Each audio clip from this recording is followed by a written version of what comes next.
এক জীবনে সবার কাছে ভালো হতে পারবে না।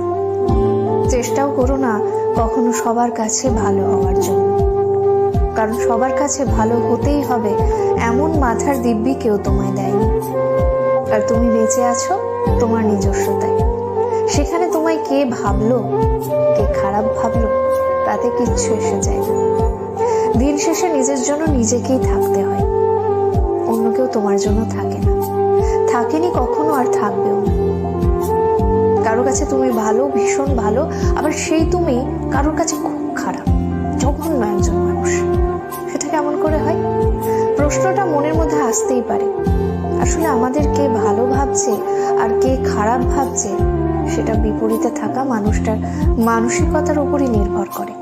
সেই পরিপ্রেক্ষিতে অন্যের মানসিকতার পরিবর্তনের ভার তো তুমি নিতে পারবে না। তাই তোমায় কে কি ভাবলো